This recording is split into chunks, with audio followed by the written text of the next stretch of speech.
everybody, this is Ted DiBiase, the $1 Million Man. And if you want to get your money's worth, stay right here because you're listening to Knockouts and 3 Counts. And remember, everybody's got a price for the $1 Million Man.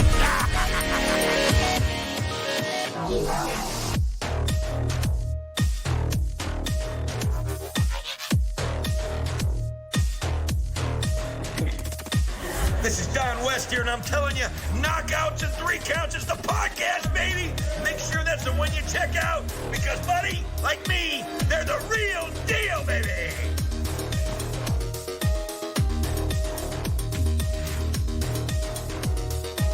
This is Jake the Snake Roberts. Just letting you know, you need to listen to Knockouts and 3 Counts, or you'll see that damn snake again.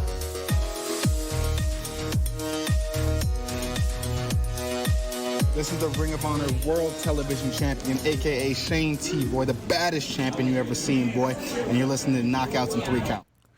What up, though, everybody? This is Kyle, and you are listening to Knockouts and 3 Counts. As you can see, I'm solo in the studio, but we do got the other Kyle with us as well. He's on the line. Kyle, let them know where they can find you real quick throughout your social medias. Hey, what's up, everybody? This is Kyle. You can find me on Twitter and Instagram at Team Chaos. That's K-A-Y-O-S. You can also find me on Facebook, Kyle J. Campbell.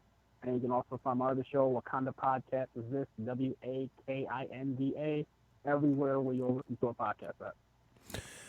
And without any further ado, before we get to our special guest tonight, you can find me on Twitter and Instagram at Detroit Knockout, at Detroit N-O-K-O-U-T. Make sure you're following the show at KO3C Pod on Twitter and Instagram, and at KO3CPod.com. You can find all of our past episodes, as well as make sure you're checking out our YouTube. You'll see all the content that we brought you from StarCast 4. There's interviews up there with Excalibur and Bischoff and all of Jungle Express. Or Jurassic Express, excuse me. I meant to say Jungle Boy. Darby Allin, the one that we got all over Bleacher Report. There's plenty of good shit up there for you to check. And without any further ado, we've got a very special guest. If you guys have been paying attention and watching Impact, you know exactly who this is. We've got Rohit Raju from Impact. You also may know him as Hakeem Zayn if you watch around the Detroit area. How you doing, brother, man? I'm doing good. How you guys doing? Not too bad, man. Just dealing with this fucking Detroit weather. Oh, man. I feel you. So, before we get started, let everybody know where they can find you at. Well, Twitter, at Hakeem Zayn. That's H-A-K-I-M-Z-A-N-E. And if you type in Rohit Raju, you'll find that as well. Same thing, Instagram, Raju Zayn 80. And then, of course, if you look up the Mad Dragon, Hakeem Zayn / Rohit Raju on Facebook, you'll find me on there as well. So, as our homies from Breaking Down the Ring let everybody know, you guys were first out tonight on Impact, and you were actually going against past guests of the show, the Rascals. So, first of all, let's start there. You're part of the Desi Hit Squad. You've got Gama Singh with you. You've got, you guys have been doing your thing for a minute now. How do you like the matchup with what we saw tonight on Impact? There was a triple threat with you guys. Actually, it was myself, the Deaners, Reno Scum, and the Rascals. That's and it. It was fire. If anybody missed that, it was really good. 4 great teams in the ring right there. Reno Scum, I'm a huge fan of their work, watching them, especially now at the back of Impact. And, of course, the Rascals, we match up with them real well, whether it's in singles, myself with Trey, or tag match with Zach and Lance. And, of course, the Deaners, we had a huge feud with them, and that was also great. So, good match. If you guys missed it after the match, we didn't take the pinfall, but we didn't win the match either, so we got an earful from Gama. And so we were walking back up the stairs. We found Fala, and so we whooped Fala real quick. And I'm sure TJP will have something to say about that. But, yeah, we left anyway. And so, we ended up leaving the show with I guess you could say our heads held high. So let's talk about that a little bit. You guys have been on quite a roll, and you mentioned getting an earful from Gama and all that stuff. How does his influence, help you guys, going into your match? Because anyone that maybe doesn't know, Gama Singh has all kinds of wisdom and knowledge as far as the wrestling game. I mean, how does that help you guys as a team and just for yourself? What have you learned from him? I love, honestly, a lot of people, they don't understand how underrated Gama is. he can still get in the ring and do stuff, even though he really doesn't want to. His promos, some people don't like them, but if you ever catch his offline promos, they're fantastic. It's old school heat. Just listening to him talk about the Calgary days or doing tours in South Africa and stuff like that, it's so cool. The dude is a plethora of knowledge, and he's very old school, and I just love sitting down and talking to him. And I'm a big fan of the old school style of professional wrestling, so being on the learning tree from him is a pleasure on my part. And so I enjoy it. I just enjoy listening to him. He's a very classy individual, very soft-spoken. It's something that I, never thought I would experience. And I knew of him from back in the day when he was doing stuff at Stampede, with the Karachi Vice stable. So I am very familiar with Kamo. So being able to talk to him and actually be underneath him is pretty sweet. Kyle, any questions for our guest? Yeah. With the current climate that's going on with everything in pro wrestling right now, with the emergence of AEW, with WWE going to Fox, with SmackDown, with Ring of Honor signing new television deals, how is the morale at Impact? Is it really kind of a let's show everybody, what we have here at Impact? Like, how is the morale really working at Impact right now? It's really good. I think the morale's the best it's been in a long time. The locker room is super talented. It's pretty young, I guess you could say, but it's young with people that have been around the indie scene for quite some time, or have been in the game for, I'd say at least, 10 years plus. And then you have like the veterans like RVD and Rhino, guys like that. David Callahan's amazing. Brian Cage, amazing. Rich Swann, amazing. The North, amazing. And that's just the tip of the iceberg right there. We want to erase that stigma. And it's great that we're on Access now, because now we have like a main channel again. But we honestly want to erase that stigma under the old management that was from a few years ago. They had that really long run, and it wasn't that great.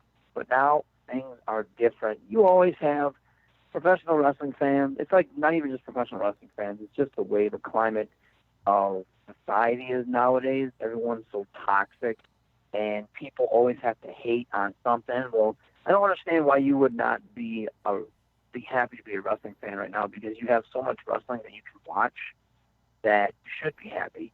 But, people are always like, oh, well, these guys are terrible. Well, then the Impact's doing this wrong, and, oh, they're a joke. And actually, we're not a joke. The talent on Impact, I'll put that up against anybody's roster. Fantastic. So, yeah, we're really hungry, and we want to show the world that we are just as good, if not better, than anybody else, and erase that old stigma that Impact was a redhead stepchild of professional wrestling. Not anymore. Our product, I'll put our product against anybody. Of course, there's hype with certain things right now, so everyone's going to jump on that bandwagon, and they can do no wrong, and everyone's going to be like, oh, that's the greatest thing ever, this wrestler's the greatest person ever, and all this other stuff. And some of it's warranted, and some of it's a little over, a little inflated. Our product is really, really good. The tag match that you just saw, Rich Swann and Elgin from a few months back was amazing. It just gets better and better. People just need to pump the brakes a little bit on the hate and open up their eyes and give us a chance, and I promise that they would be satisfied. So you brought up a good point, and it led right into a question I was going to ask you. So, everybody knows that Impact has just went over to Access TV. Can you talk a little bit about how important you think the move to Access is, with them being on smaller channels like Pursuit and things like that, and them using the Twitch platform? And do you think now that you guys are on a bigger platform, has that kind of like lit an extra fire under you guys to kind of, do exactly what you said, and blast that out there, like, so that maybe people that have tuned away from Impact a little bit, look at it and are like, oh shit, look at the roster they got over here and look at what they're pumping out? It's huge. Being back on prime time on a big channel is a big deal. I think Twitch was smart because a lot of people use Twitch, but it's a lot of people that are tech savvy that use that. There's still that older crowd of wrestling that wants to watch wrestling when they're channel surfing. So if they're channel surfing and all of a sudden they see Rhino or they just see professional wrestling and it catches their eye, they're like, oh, what's this? This isn't, WWE, or this isn't what's it called, and they end up sticking there and watching it, and most likely they're going to like it. So it's a big deal for us, and yeah, it's a motivator. It lights a fire under the roster again to show the world that we're just as good as anybody else. So we've talked a little bit about Impact's move and things like that. Tell me, you said that you're a big fan of old school wrestling. So first of all, let us know a little bit about what was it that got you into wrestling, and do you remember specifically what it was that was like the spark for you or your biggest inspiration getting into it?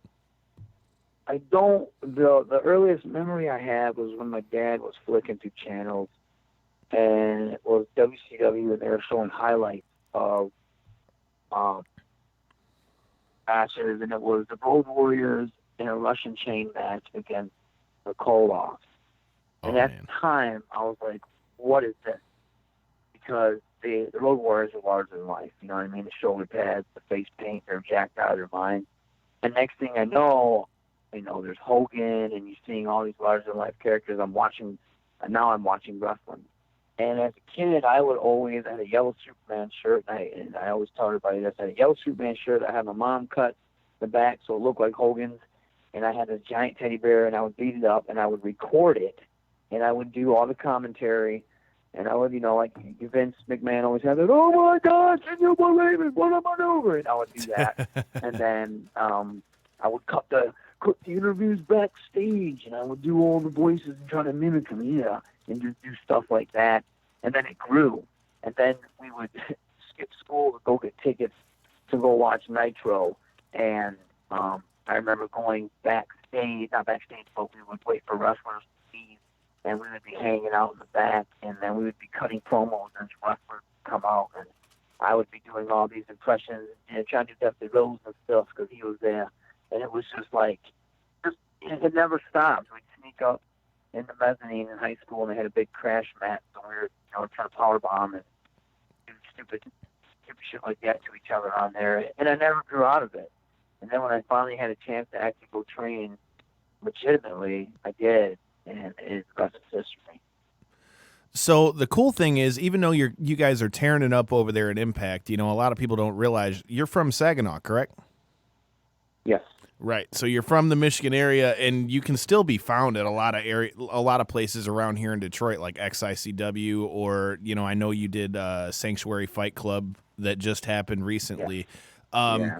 Talk a little bit about that. A lot of places, it's gotten to the point where they're trying to keep people like real exclusive. So for you, how is that getting to not only be on now a big network in Access TV for Impact and getting to be seen by thousands and on between Twitch and Access TV and all that stuff, but how do you think it either helps you, or what do you like about the fact that you're still able to be around all the the local indies as well, on top of being with Impact?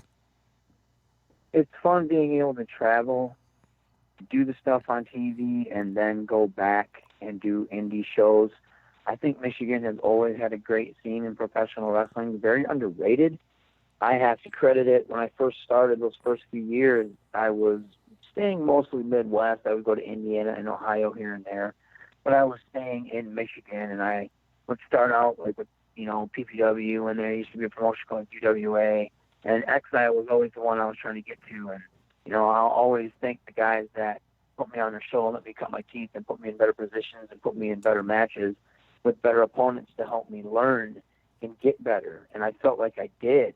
And I've always tried to grind here, and it was cool coming back for Sanctuary Fight Club. That was really fun, seeing a lot of familiar faces and seeing a lot of great talent. So that's amazing. It's awesome being on TV, but I'm also grinding at Impact. You know what I mean? It's not like the David Hit Squad is like these top contenders. Right. We've been really shuffling at the bottom for quite some time. So some promotions see that and like, sweet, you know what I mean? We know you're on TV, we're going to bring you in, you're doing really well. But then you try to get the bigger indie promotions, and they are already booking top Impact guys. So you have to kind of go in there and do something different and stand out, because Rohit Raju just isn't going to cut it, because he's not getting, I guess he's not higher up in the ranks on Impact, you know what I mean? So, and that's what I'm working on in Impact. I'm trying to show that the squad can do something. And Raj and I have been gelling a lot more, and bringing Cheryl along helps a lot too because he adds another dynamic. So it's a little bit different. So we're starting to get a little bit better quality matches and stuff like that. So that's fun. But being, it's cool being able to do that on TV and then still being able to go on the indies. And for me, I can still go on the indies and be Hakeem Zane and do a little something different than what you see on TV and show a wider range of character. So one of those things that's helping you, show a little bit wider character when you're not Impact happens to be, from what I saw, correct me if I'm wrong, but you're teaming with you've teamed a lot with one of our past guests of the show, Karam. Tell me a little bit about that. What are your thoughts on him and you guys as a tag team? Like, what do you see as like the big differences with like you guys versus, when you and Raj are on TV with Impact? Well, with Impact, it is mainly for, they want Indian representation, which is pretty cool. I'm half Indian, half black, so being able to represent India is pretty cool. But that's that, you know what I mean? That's Rohit Raju and coming out in the cool kurta and, the ring jacket and stuff like that and being with Gama. Me, however, like Hakeem Zane is a little bit different where I'm still with the same intensity. I'm still with the same, I guess, assholiness. I can't even how I want to pronounce it, but it's still that, but it's a little bit more visceral. My AEW stuff, to me, has been some of the best stuff I've ever done. A lot of people don't know I can cut a promo. And I remember trying to get in AEW. I kept trying, and I was putting on good matches, and he said, well, you look great, your in-ring work is great, but he said, you're just not connecting with fans as much. What can we do to change that? And I said, give me a microphone. And then myself and a couple guys at AEW, we came up with this thing. I put on this mask, I would cut these promos, and nobody would know who it was. And it blew up. I was getting like thousands of views on it, and people were like, oh, this has to be Austin Aries, or this has to be Killer Cross, this has to be Eli Drake, this has to be so-and-so, and so-and-so, and so-and-so. And they were naming all these top indie names. And it was me, someone that hadn't got that credit yet on the indies. And a lot of people liked it, and some people didn't like it, that it was me. But the thing is, it didn't change the fact that I was the one cutting the promo. And so going back to the original question with Carl and I, we did a show in Flint. Super Future was putting it on. Actually, Ben Jones was putting it on for his brother was the principal there. And he put Carm and I together. And Carm and I always knew we had, some type of chemistry. We had a very distinct look, you know what I mean? We're both ethnic, so I don't want to say that shit always happened, but we also get along. We kind of have the same drive and goal and mentality when it comes to working hard and being successful. So we put us together and we just gelled real well. And I remember people saying, man, you guys should be a team. And then we're like, well, okay, let's do what we can do. We went down to Glory Pro down in the St. Louis area, Lower Illinois. And I said, hey, can this guy be my tag partner, my heater? I'll be Shawn Michaels up in Diesel. And they're like, okay, we'll see what happens. And next thing you know, the Hustle and Muscle was born. And we started messing with that. We're like, man, well, that's pretty good together. And then I pitched it at AEW. They actually gave him to MJF first, and then obviously MJF was with AEW, and then they finally let us do our thing. And now we are starting to blow up a little bit. And it's cool being able to do that because he has a really good skill set. He's huge. He automatically has a presence when you see him. And he's good at the ring. And he's super young. And he wants to get better and be successful. Gotta deliver for that guy. He already has a big presence known and evolve. And it's just, he just has to stay healthy and he'll be fine. But he has all the tools to be something in this business. And the fact that I get to team up with him and kind of mold him a little bit from my end and just, watch him grow is pretty cool with me. I think stuff we're going to be doing is very, because everyone wants to be, you can't say anything nowadays in society or even wrestling. And we pretty much said, screw that. And I'm just running off my mouth saying whatever the hell I want. some people actually dig that, and with him having my back, it's pretty cool. It's just a good dynamic. It's a good look. So, in doing research to get ready for this show, we were listening to your interviews with the homies from Breaking Down the Ring. Another name that kept coming up and is another past guest of the show. You've had quite a few run-ins with quite a few of our past guests. Another one that comes to mind right away, and something that I don't know about you, Kyle, because we work with BCWA here, locally. But you've had a lot of run-ins with their champion and our past guest of the show, Orlando Christopher. So tell us a little bit about that, because I went down the wormhole and looked up some of the stuff I could find on YouTube. Tell me a little bit about your relationship with Orlando, and is that a match that you'd like to see run back, anytime soon?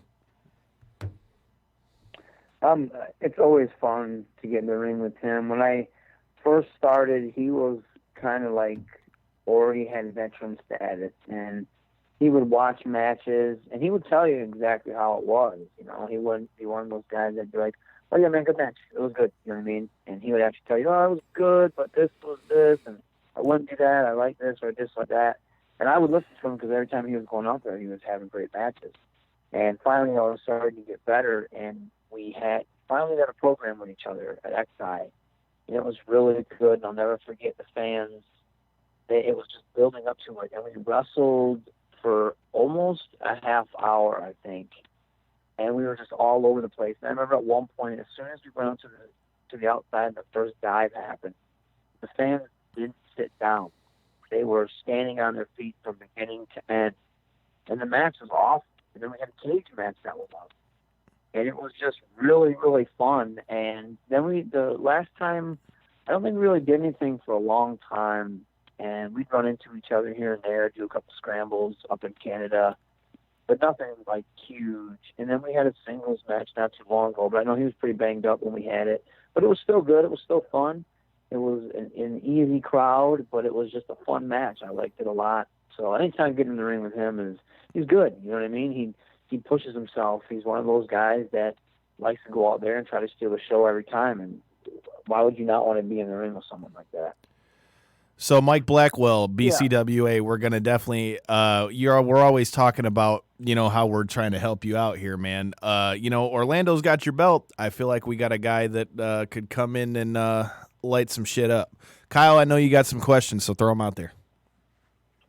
Yeah, so because you're one of the few guys right now that is able to still be, touring and being in the indies and being on a major promotion on weekly TV, who are some of the people that you have worked with in the indies that, the people that like watch Impact wouldn't necessarily know, or who are some people that you would like to work with in the indies and possibly have a big match at like Impact at like Hard to Kill?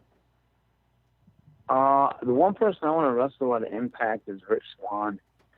The first time Swanee and I would go backstage, and he does a really good Bret Hart, and I would combat him, I guess, in promo as Steve Austin, and we would just ad-lib back and forth, cutting promos on each other.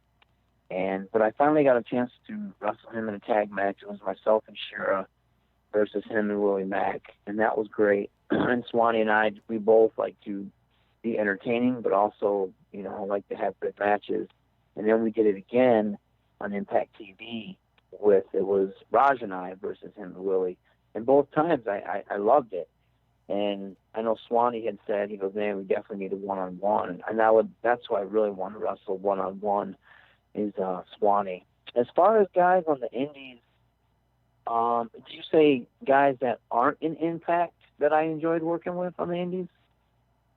Kyle? Yeah, who are some people that haven't been, that wouldn't be widely known that you would like to work with, either in the indies or in Impact?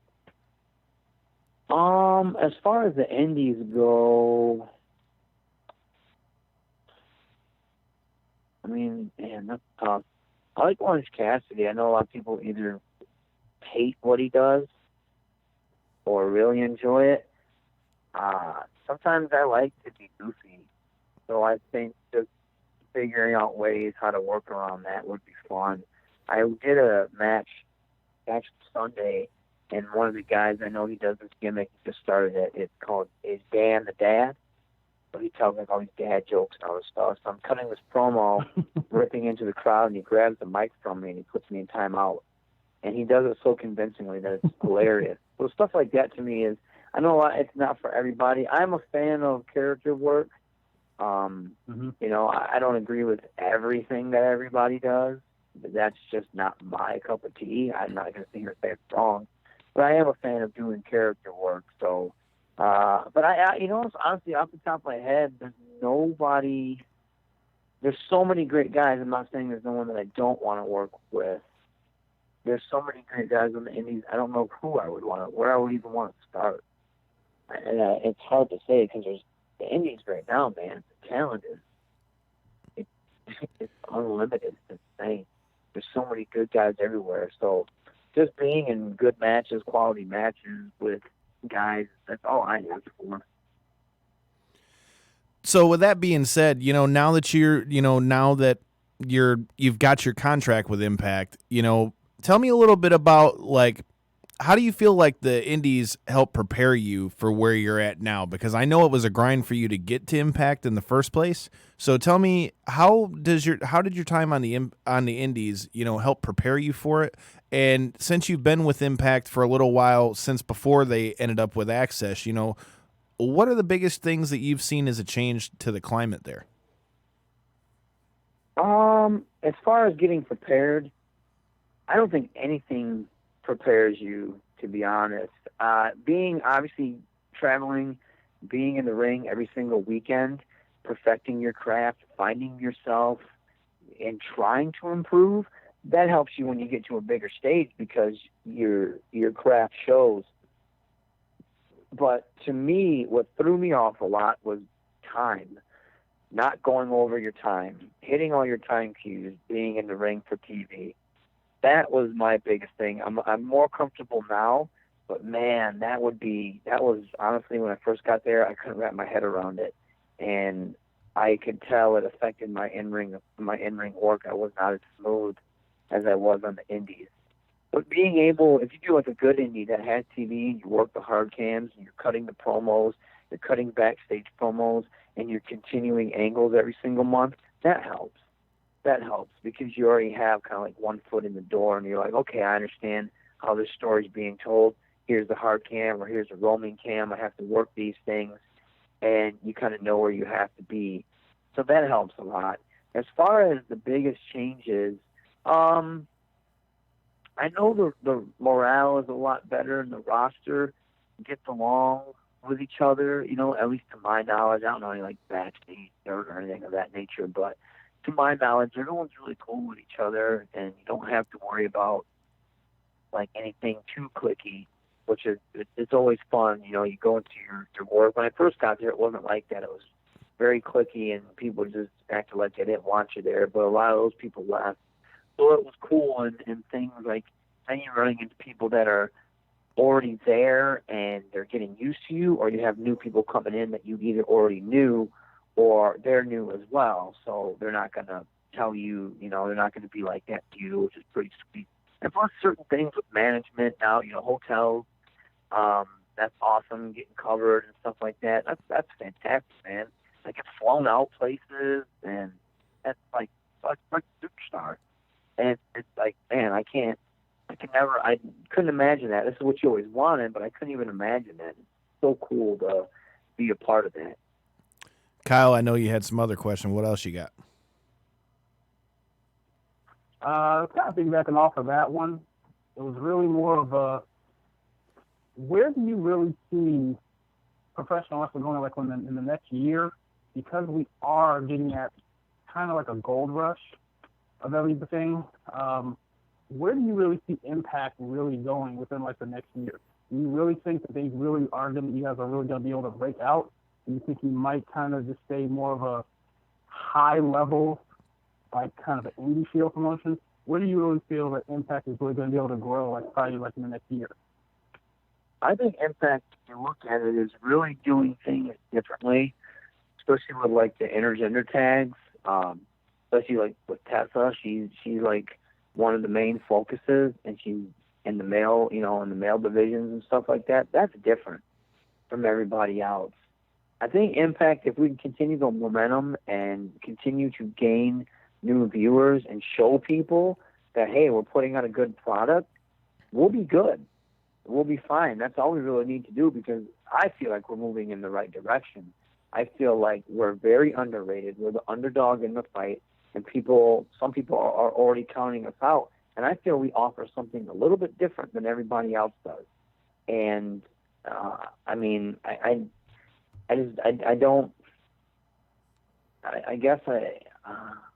what else? There's not too much more we can do that we're not doing right already. Everyone's always going to complain about something. I do think they should definitely push more of the homegrown talent, I guess. I don't know. I guess. But they are, though. You look at guys like the North, who were, in my opinion, homegrown Impact guys. They did the same thing with LAX. So I think that's what we continue to need to do, is build new stars. And sure, it's cool to bring in the RVDs and stuff like that, because that's going to bring in newer viewers and a newer audience, which is awesome. And those guys can still go. But also, when you put them against guys like the North, that's fantastic, because the North is going to deliver. And then people will see these guys. At first, it's like, who are these guys? And now you're starting to see, like, guys like that, they are stars. They can be in the ring with anybody. They can cut the promo, and they have this larger-than-life personality. And they mesh so well together. And I feel like the rest of the roster is like that as well. I do think for professional wrestling right now, like you're saying, we're in a gold rush. It has to, sooner or later, if it gets oversaturated, you can't get stale. Like professional wrestling in general can't get stale. And I think sooner or later people start to realize, like, okay, that's not, you guys have done that way too many times. This promotion has done this way too many times. And, oh, look at this match, isn't as good as I thought it was a year ago, and stuff like that. People are going to start to catch on. I think professional wrestling has to continue to evolve, but in a way that respects where it came from. You can't go off the beaten path so much that it's like, well, you're losing your core audience. You have to be able to play the both in order to get new people on board. So I think professional wrestling as a whole needs to do that. It can't oversaturate itself. That's one of the problems that it could happen. It could just be too much. So you touched on something that I wanted to ask your opinion on, because I've been a big fan. And to be honest, when this first came out, I was kind of a little hesitant to see, how I thought it was going to play out with having the whole Tessa versus Sammy thing. But you talked about how wrestling needs to not get stale and things like that. What are your thoughts on what we've seen from Tessa and Sammy? Because I think arguably you've got two of the top stars in wrestling, period, right now. I would argue that, Tessa is one of the best, not only female wrestlers in the world right now, one of the best wrestlers, period, right now. So what are your thoughts on that pairing, and how important do you think it is for Impact to try to, continue to do things like that are outside the box, and do you think there's a line where it's too much? I totally agree with you 100% on everything you just said there. I think those two are at the top of their game. I think Sammy is so smart. He is very underrated. He's a master of crowd control and putting on great matches. And you add Tessa into that mix, and just an athlete, pure athlete. Man, woman, doesn't matter. She is one of the best professional wrestlers today. And it shows that. And you put those two together, and they do it in such a legit fashion. You know what I mean? It's like overboard is her going out there and chokeslamming Madman Fulton. That's overboard to me. You know what I mean? And some people will be like, oh, yeah, this wrestling is, art, blah, blah, blah. Okay, cool, whatever. But if you want it to be gritty and realistic and come across legit, like I believe we're doing at the moment, what Impact is doing, then that's what you have to do. It has to be uncomfortable. When he snatches her up by the hair and gives her a pile driver, it has to be uncomfortable, because that would be uncomfortable. Going in the opposite direction, when it becomes comic bookish, cartoonish, that to me is crossing the line. But you know what? Some people do enjoy that. Some people do enjoy that part of it. But I don't feel like that is going to have staying power in a certain sense. You know what I mean? Because I definitely agree that funny makes money. I do agree with that. But I think that the people at the top will always be the ones that could suspend your, disbelief and stuff like that. And I do believe the battles with OVE and Tesla's crew does that, and it does it real well. And that's where I think that type of style of wrestling should go. I don't think it should go into the cartooning part, at least not main eventing your show. I completely agree with that. That's just my opinion, though. I'm sure other people will obviously disagree, but I think that feud is being done just right. I agree completely. I agree. Because to me, my thing is, it can be done, but it has to be done right, and it has to be the right opponent. Because, again, like you said, with somebody like Fulton, if you've got her in there with somebody that's, 7 foot tall, big-ass dude, I mean, don't get me wrong, I'm not saying that she's not capable of doing well, but you've got to keep that level of believability. So yeah. I completely agree with everything you said there.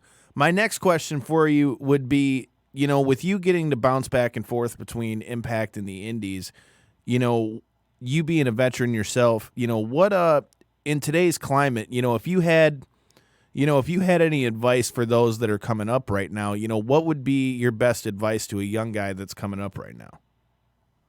You have to hustle. You have to keep hustling, and you have to be original. I'll use Danhausen as a perfect example.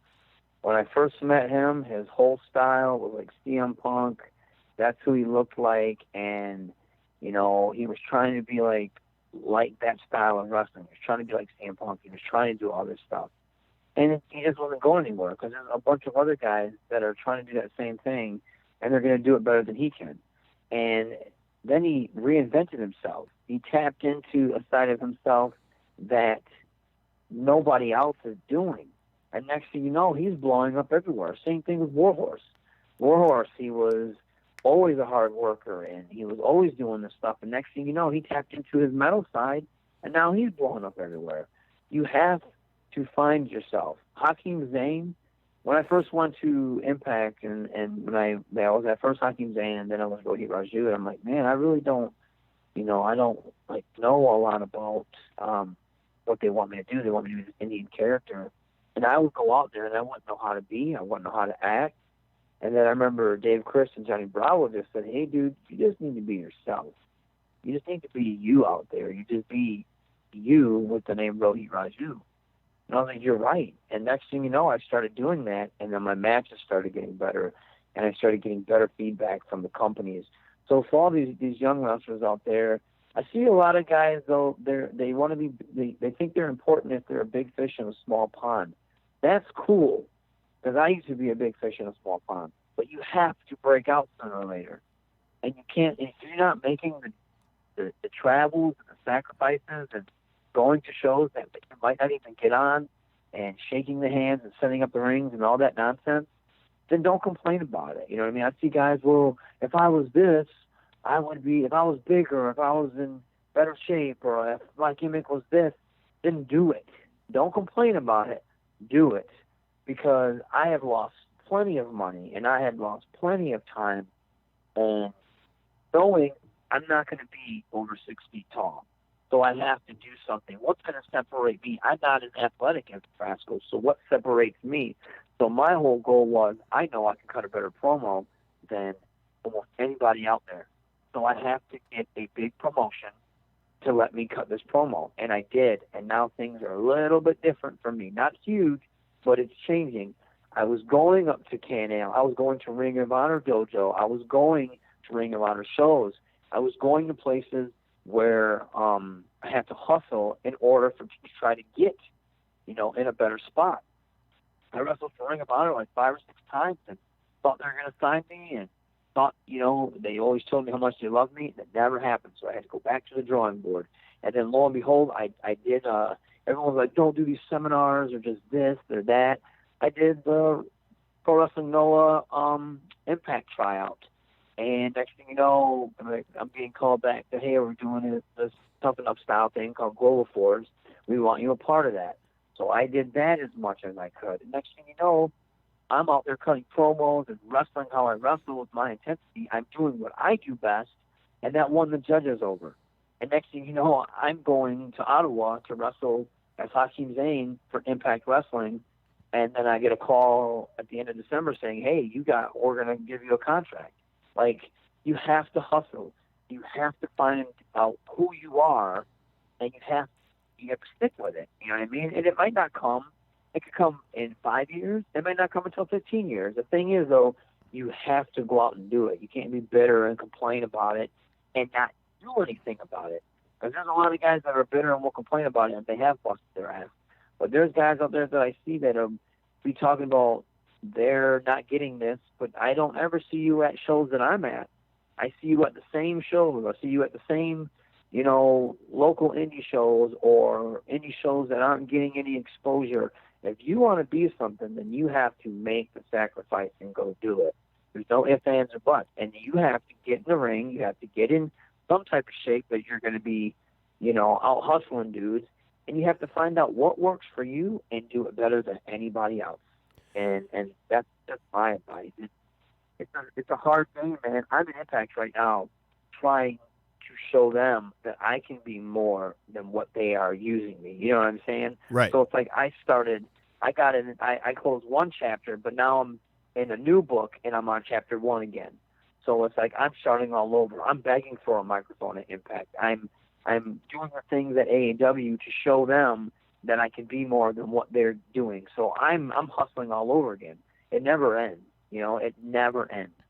So before we let you get out of here, first of all, you had no idea that what's about to happen was coming, because one of the biggest segments on our show, and it's the one that the listeners ask about the most. So we've got a segment that's called Locker Room Etiquette, which was usually the question we usually leave for the end of it. And you totally, pretty much gave your answer without even us asking it. We've had everything from guys like Congo Kong and Josh Briggs and Austin Theory and all guys from Evolve and all kinds of stuff like that. We've had everything from, bring your own squirt bottle, bring your own wrist tape, shake everybody's hand, the normal ones that everybody knows, but stuff like keep your baby mama out of the locker room and all kinds of stuff like that. So for you, would that be what you would say is one of your biggest pet peeves as far as the locker room goes, whether that be in the indies or for Impact as well? Because I was listening to your answer and I'm like, wow, he totally just answered my question without me even getting to it. What's that? Just guys not busting their ass? Well, no, you were talking about, needing to go out there and show why you want to be better and not being stuck in the same indie shows. And like I said, I was getting ready to ask the locker room etiquette question anyway, but I was like, dude, that's about as good an answer as we could have asked anybody for. Yeah, I guess it kind of is. Like, there's a lot of stuff in the locker room. Bring your own wrist tape is definitely high up on my thing. That's just, like, I don't mind borrowing, lending you some wrist tape, but man, I gotta wrap my whole arm up to look like a gauntlet. Hell no, man. You just use my whole thing, and then when dudes don't give it back to you, God, that irks me. But no, I see guys sometimes they complain, and I'm not where I want to be. I'm with Impact where I want to be, but I am still trying to move up that ladder. You have to hustle. I don't know if you would say this in locker room etiquette, but I hate it when people complain about something that they have the power to change. Now, you could look like $1 million, you could talk like $1 million, you could wrestle like $1 million, and if you are doing all the right things and still not getting where you need to be, yeah, that does suck. Because I know a lot of people that have been in that situation. I have been in that situation. Trust me. When you know your worth and you're not getting used for your worth, it does suck. But I see a lot of guys that don't want to put the effort in to either Josh Lovato is a perfect example. This dude found his another past guest of the show. Man, he got himself in shape. His gear is amazing. He revamped himself just like Danhausen did, and that's the type of stuff you have to do. You have to, if it's not working for you, you got to find something that works but that it's you that you're good at, that it comes natural. And you see a lot of people will just sit there and complain about stuff, but it's like you're not even putting forth the effort to change it. So no one's gonna care. You're just complaining, and it's just like I don't like to see that. You gotta go out there. Unfortunately, and I was working a full-time job and wrestling, and I was using all of my vacation time to wrestle. You know what I mean? So it sucks, but you got to find a way to try to make it work. It does suck, but I'm not trying to be an asshole about it. But I No, dude, that's just being real. Oh man, I'm not getting this. But it's like I see you on the same 3 shows. You need to travel. You need to get in cars. If you want it, you have to go for it. Because it ain't gonna come to you. You have to go to it. At least you say, even if you didn't get it at the end of the day, when it's all said and done, at least you went for it. And you're not gonna sit back and like, man, I really should have went to that state to try to get into this promotion, or I should have went to this camp or something like that, or I should have been in the gym. You have to go for it. I think so many guys are let in the back door a little bit easily, and they're handled with kid gloves. And it's like, man, you gotta take your bumps and get your ass out there and put in that work. Sometimes people do give it to you, but for the majority of it, they're not going to give it to you. You gotta hustle for it. So I have to let you know there's been shots fired. Mikey said that there's total lies because he says you don't even bring your own wrist tape. That's a damn lie. Who said that? Mikey for breaking down the ring. Oh God. Yeah, I have 2 things of white wrist tape because I know one of them's going to disappear. I had to throw that in there because he said it just as you were talking about the wrist tape part. But before we let you get out of here, man, let everybody know, is there anywhere in the local area that we'll be seeing you anytime soon? And let anybody know what you got coming up. I saw that you got AAWs coming up again, and just let anybody know where they can find you.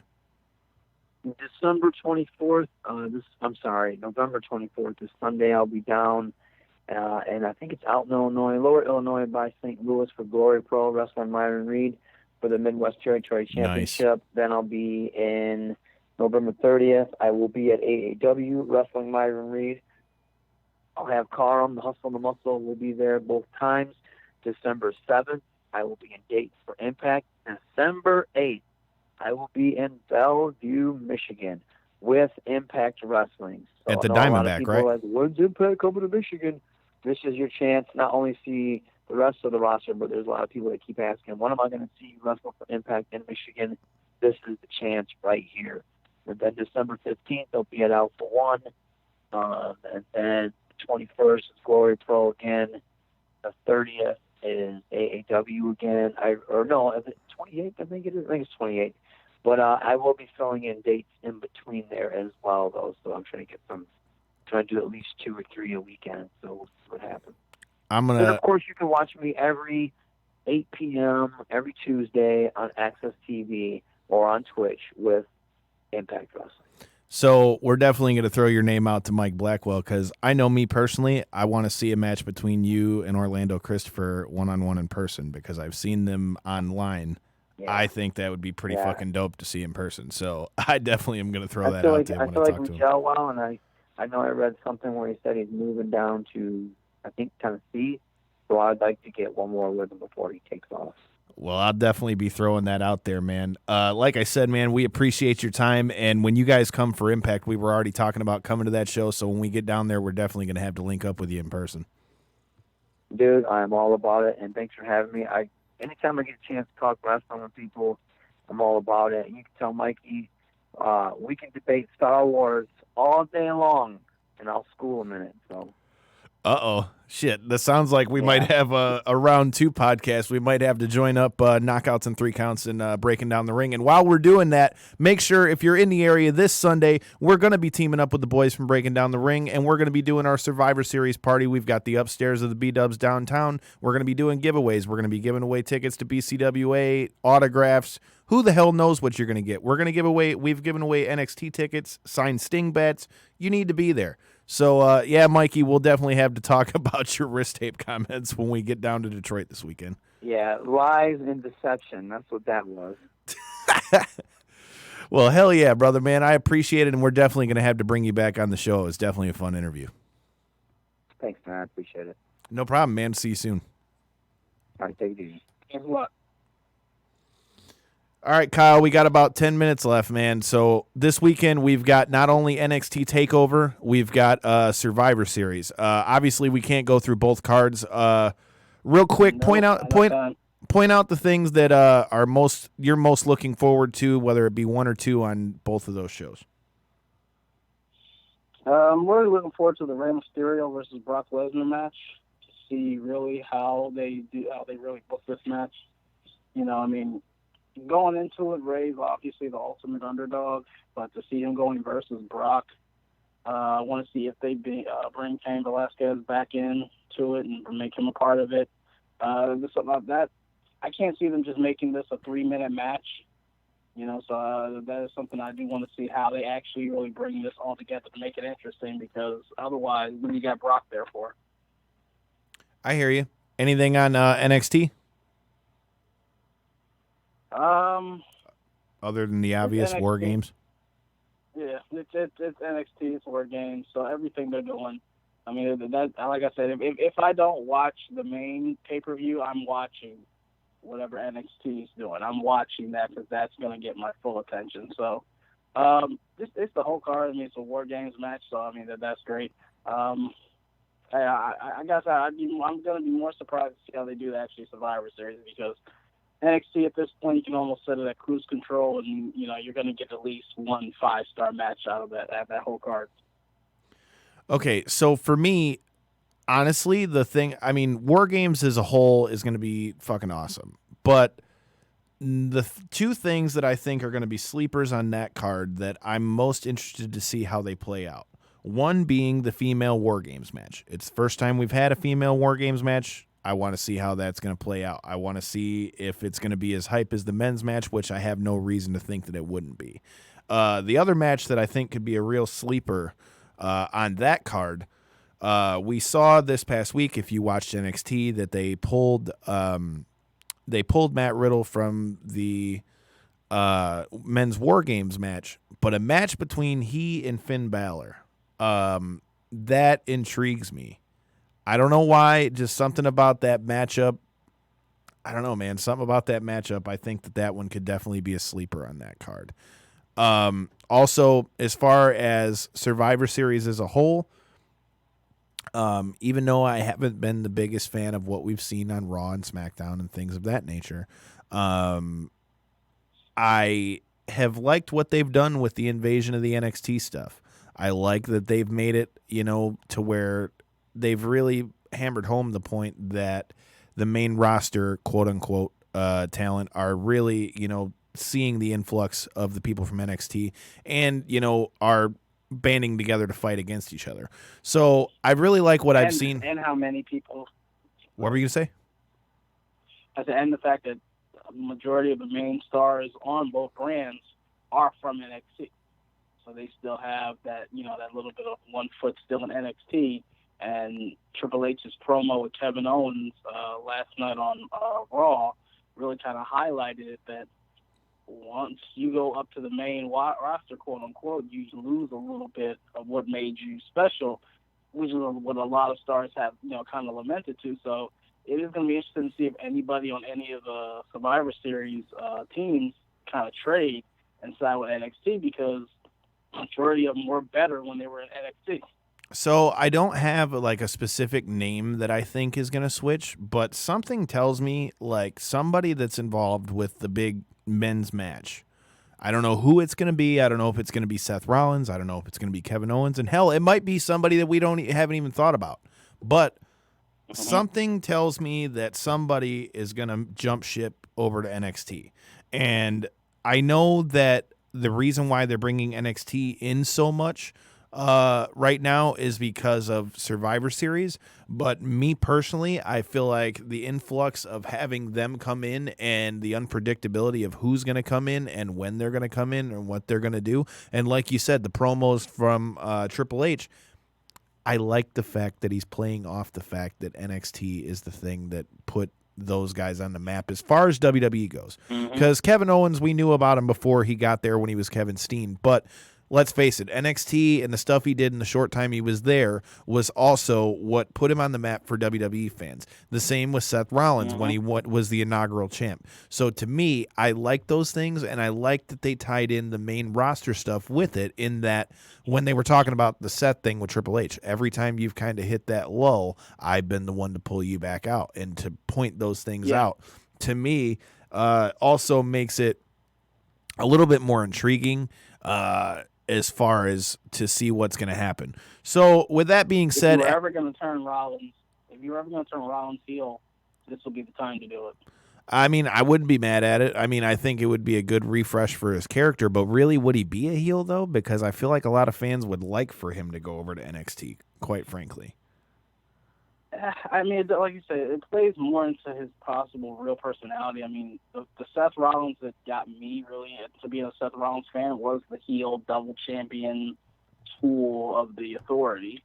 And this just burn it down, just come out there and say a 20-minute promo of the same shit every week. Seth Rollins has bored the shit out of me for like the last 6 months. So just my opinion, I think he does need something to really shake up his character, kind of like what AJ Styles did. AJ was babyface on SmackDown, had over a year reign as champion, and then now he's heel, and he feels entertaining more. It's a good juxtaposition. So I think that's been a long time coming for his character, and I think it will really add another dimension to him. And definitely a good point.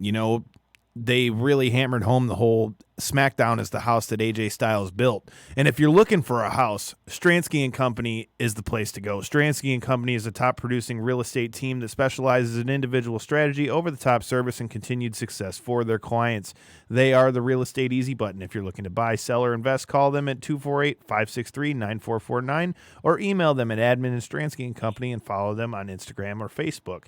And check them out at StranskyandCompany.com. If you're paying attention to any of our social media, man, these guys are really putting out beautiful homes. Like, I'm not just saying that because they've been supporting us so much. I mean, I'm telling you, just go look at any of their social medias. I named them all there. They're also, all their links to all their websites can be found on our website at ko3cpod.com. With that being said, make sure if you're in the area this weekend, come check us out along with the boys from Breaking Down the Ring. We're going to be doing our big Survivor Series party. We got the whole upstairs is ours. We're going to be watching Survivor Series this Sunday, Buffalo Wild Wings, Detroit, Michigan, next to the old Shillelagh. If you ain't doing nothing, which you're probably not because it's a fucking Sunday, come out, come have a good time. Who knows what you could get? You could get an NXT ticket, which have been given in the past. You could get, autographs. You could get tickets to shows. You never know what we're going to throw in there. So it's all the more reason you need to be there. And if you come, make sure you're there a little bit early so that you can be in on the Pro Wrestling scorecards and make your picks so that you can be in on all of the raffles. With that being said, before we get out of here, Kyle, throw out your social media one more time. You can find me, Kyle J. Campbell, on Facebook. You can also find me on Twitter and Instagram at Team Chaos, all one word. That's KAYOS. You can also find my other show, Wakanda Podcast Is This, where I talk comic books, movies, news, reviews of the CW Arrowverse shows. That's WAKINDA Podcast Is This. And you can also find me in the Reality Era News group on Facebook and the Wakanda Podcast Is This group on Facebook. You can find me on Twitter and Instagram at Detroit Knockout, Detroit NOKOUT. Make sure you're following the show at KO3C Pod. Please go like and subscribe all the fire-ass content that we just brought you from StarCast 4 over there on our YouTube, Knockouts and 3 Counts. You can find us there. Tonight's show will be up there by the time you wake up tomorrow. Anyways, make sure you're checking out all our social media. Make sure you're checking out the website. And again, make sure you're in the building this Sunday. Survivor Series, Buffalo Wild Wings, us breaking down the ring. You never know what kind of fucking shenanigans can show up. Make sure you're there. And with that being said, peace.